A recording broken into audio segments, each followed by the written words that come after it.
आज शनिवार का दिन है, जिस दिन अपन इस दरिद्रता से मिलने के लिए पीपल के पेड़ के नीचे आए हैं।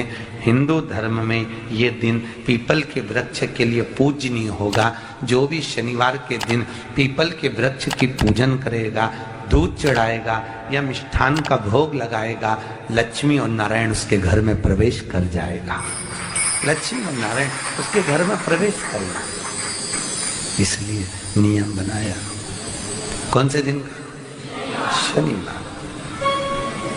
लक्ष्मी जी बोली, नारायण आपने तो एक दिन का वार लिख दिया। शंकर जी ने 7 वार बनाए हैं, रविवार, सोमवार, मंगल, बुध, गुरु, शुक्र और शनि। ये शिव जी ने बनाया।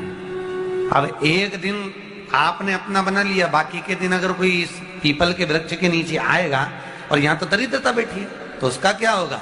भगवान नारायण बोले, सुन दरिद्रता, तेरे से एक विनती है, अगर कोई भी मनुष्य इस पीपल के पेड़ के नीचे अगर 7 दिन में आता है और उसके हाथ में अगर कोई सामग्री होती है तो तू उसके घर में प्रवेश नहीं करेगी।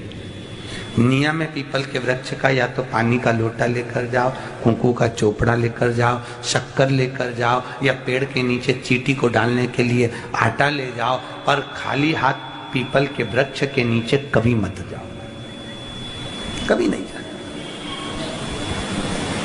खाली हाथ जाओगे तो दरिद्रता तुम्हारे घर में प्रवेश करेगी। दरिद्रता उठकर खड़ी होकर बोली, नारायण तुमने अपनी मनमानी करी है, एक दिन मुझे भी मेरा चाहिए।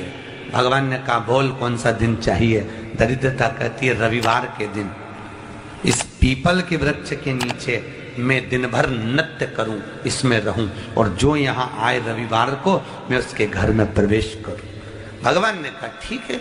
दरिद्रता, रविवार का दिन एक ऐसा दिन रहेगा जिस दिन तू इस पीपल के वृक्ष के नीचे नृत्य करेगी, और जो आएगा इस पीपल के वृक्ष के नीचे तो उसके साथ प्रवेश करेगी। मैंने तुझे वर दिया।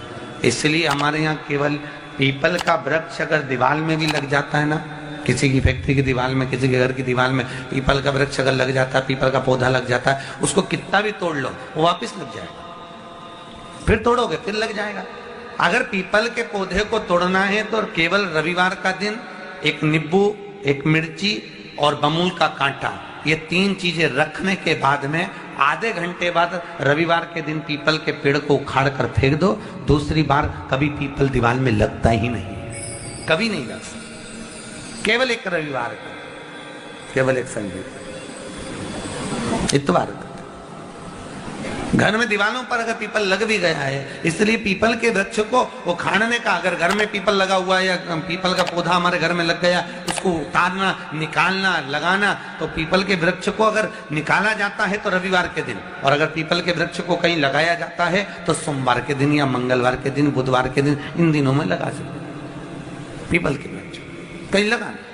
शनिवार का दिन एक ऐसा दिन होता है जिस दिन पीपल के वृक्ष को कहीं जाकर लगाया नहीं जाता, क्योंकि शनिवार के दिन पीपल के वृक्ष के नीचे लक्ष्मी रहती है। हम अपने हाथों से अगर पीपल का वृक्ष किसी दूसरी जगह पर शनिवार को रोपित करते हैं तो हमारे घर की लक्ष्मी अपने घर से छिन्न होकर चली जाती है। इसलिए शनिवार के दिन पीपल लगाया नहीं जाता, किसी के घर जाकर उसको वापिस पलटा नहीं जाता। लग गया उसको डाल। प्रभु मेरी धर्म पत्नी को कहाँ रखूं आप बताओ? वो तो जहाँ यज्ञ होता है, अनुष्ठान होता है, दान होता है, पुण्य होता है, सत्कर्म होता है, वहां जाने को तैयार नहीं। अब करूं क्या?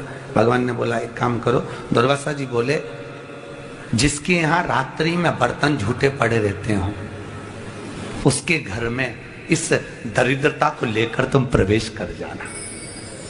जिसके यहाँ रात्रि में बर्तन झूठे पड़े हो वहां लेकर प्रवेश कर जाओ। दूसरी जगह दुर्वासा जी बोले, जो स्त्री घर में दोपहर के समय पर सो रही हो उसके घर में इसको लेकर प्रवेश कर जाइए। जो स्त्री दोपहर के समय में घर पर सो रही हो इस दरिद्रता को लेकर प्रवेश कर जाइए। तीसरा, जिसके यहाँ पर दरवाजे पर कांटे वाले पौधे लगे हों उस घर में इस दरिद्रता को लेकर प्रवेश कर जाइए। दरिद्रता, कितनी सुंदर बात कही है। दाता और विधाता, कौन कौन? दाता और विधाता, लक्ष्मी और दरिद्रता के सगे भाई हैं। कौन कौन? दाता और विधाता। दाता को फिटकरी प्रिय है, विधाता को नमक प्रिय है। ये दोनों हमेशा लक्ष्मी को और दरिद्रता को दोनों को समझाते थे, दोनों में प्रेम बढ़ाते थे। आज भी हिंदू धर्म की रीति है, यहाँ तो ठीक है, जिसके यहाँ पर भी अगर थोड़ी सी भी परेशानी होती है, थोड़ा सा क्लेश होता है, अशांति होती है, लक्ष्मी नहीं टिक रही हो, काम नहीं बन रहे हो, बहुत प्रयास करा जा रहा हो और हमारा कार्य नहीं होता, तो क्या करते हैं? फिटकरी और नमक को पानी में डाल देते हैं और घर में पोछा लगा देते हैं। आप लोगों ने आजकल फेसबुक पे भी पढ़ा होगा, व्हाट्सएप पे भी पढ़ा होगा। तो क्यों लिखा उसमें? उसका कारण ही केवल ये है कि दाता और विधाता की प्रियता उसमें। माता ख्याति के जो 4 बच्चे हुए, इसमें जो 2 लड़के हैं, दाता और विधाता, उसकी प्रियता उसमें, बात उसकी पूर्णता उसमें। अब दुर्वासा जी बोले अपनी धर्म पत्नी को वहां लेकर, जहां कांटेदार पौधे लगे हों वहां पर लेकर प्रवेश कर जाइए। कांटेदार पौधों में उस दरिद्रता का निवास हो गया। कितना विचित्र कथा यहां वर्णन करी है। श्रीमद् भागवत के अंतर्गत जो वर्णन किया कि मृत्यु निश्चित है, रोग ऐसा शनि महाराज के कारण हो गया हो, अच्छे काम करते करते उल्टे हो रहे हैं, होते हैं किसी किसी के साथ में, विपरीत परिस्थितियां आ जाती है, अच्छा करने जाओ बुरा हो जाता है, अच्छा कर्म करने जाओ बुरा हो जाता है। तो पीपल के वृक्ष की जो छाल होती है, छाल देखिए, पीपल के वृक्ष में जो छाल लगी होती है, उस छाल को घिसकर चंदन बनाकर भगवान शंकर का स्नान कराकर, अभिषेक कराकर, पूजन कराने के बाद में पिपलेश्वर महादेव का नाम लेकर, कौन से महादेव? पिपलेश्वर महादेव का नाम लेकर वो जो घिसी हुई छाल होती है, उस छाल का तिलक भगवान शंकर को लगा लो और उसी का थोड़ा सा भाग अपने कंठ पर, मस्तक पर लगाना प्रारंभ कर दो। धीरे धीरे जो विपरीत दशा है वो सुधरना प्रारंभ हो जाती है। पर नाम याद रखना, पिपलेश्वर।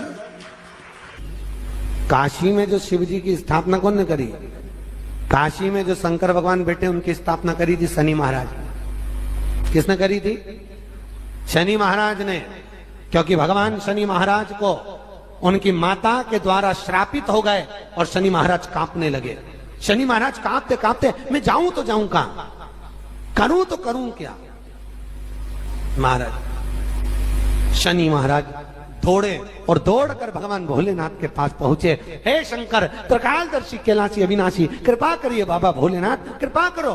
क्योंकि दुनिया में 33 करोड़ देवी देवता हैं